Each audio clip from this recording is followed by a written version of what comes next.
So I'm going to read off some Wikipedia as this thing spins around. So the MiG-15, NATO reporting name FAGOT. So you can pronounce that however you want. I don't know.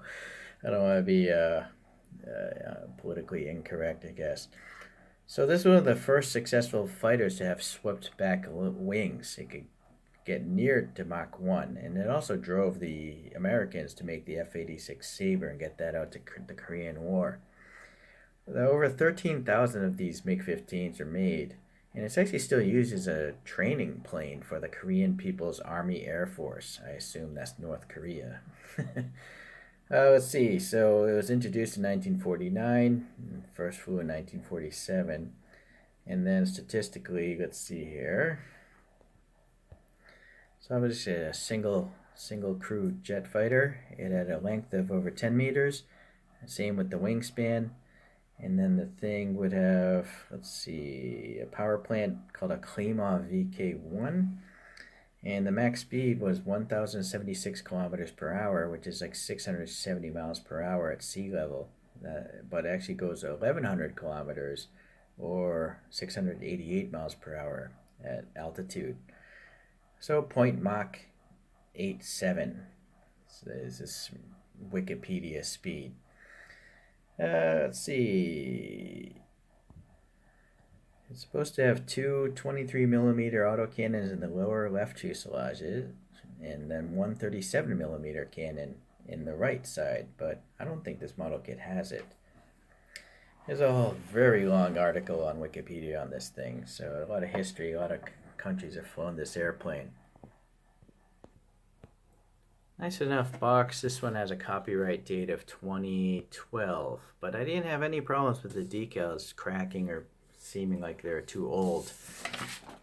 The instructions are pretty straightforward because it's such a simple model kit. The two halves, though, you probably want to either have to sand down or fill in some putty for the gaps of these two halves coming together. Right, I guess that's all fine. Nothing majorly wrong. Only 4 colors necessary, so a really nice, easy kit to build. I also like the fact that it came with a 15 because it helps designate this is a Mig-15 and not, confusingly, a Mig-21. Not sure what country this is. There's no note, but anyhow. Alright, so it does definitely look like an egg with wings grafted on. Hence eggplane. There's a little pilot hole if you want to put it on a stand or something. This wheel is part of the one of these halves, but being all silver, it doesn't matter. But there's no indication of any of those guns there, autocannons, so that's unfortunate. The tire, well, this is the problem with this brand. The tire is really difficult to paint because there's no like groove between the wheel and the tire itself. It just goes concave. So paint's going to seep down into the wheel area or something. They should just mold the tires separately from the wheels. And this one is even part of that, so hard to paint. And then this is crooked. The peg, it's not really aligned very well. Nice little panel gaps here, but there's very few on the actual fuselage except for like these air brake looking things.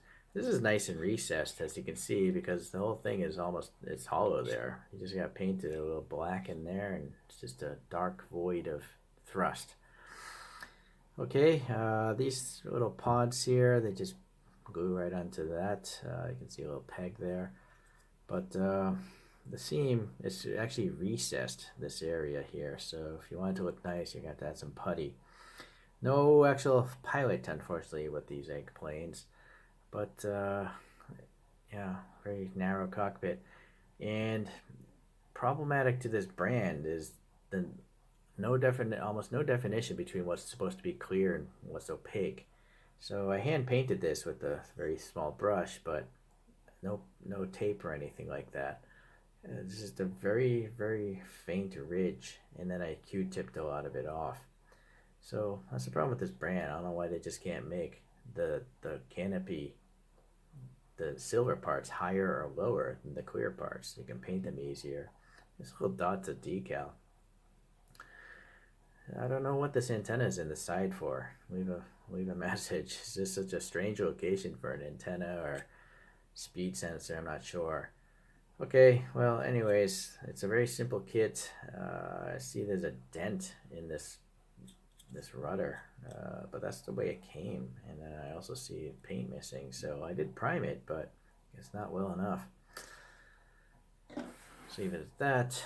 I do have a few other model kits I built. I don't know which one I'm going to review first. Here's an AFV Club F104 Starfighter. This is in the flight mode. I never finished it. I gotta get back home and put some US decals on there. US Air Force decals. So that's a straight deformation. As you can see, it's not an egg with wings. And the F-86 Sabre, this is the Japan Blue Impulse Team livery. These decals are so old, they crack so often. It's just a chaotic magnitude of decals, really sharp points. So this is a pain, really painful airplane to do. So there we have a few others, and let's let this go for one last spin. One other nice thing about this molding is the front. There's a recess here. There's an air gap, so you can just jam a paintbrush in there and not be worried about painting this surface, because there's literally a gap behind this flat surface here that's painted. So that's kind of a nice touch. Alright, well, eggplanes are very cheap model kits initially, so you can't expect too much out of them. I just wish they maybe were a little bit better somehow. But I guess this wasn't a serious topic at Hasegawa being an eggplane, so...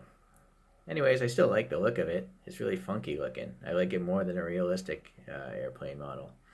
Thanks for watching. See you next time.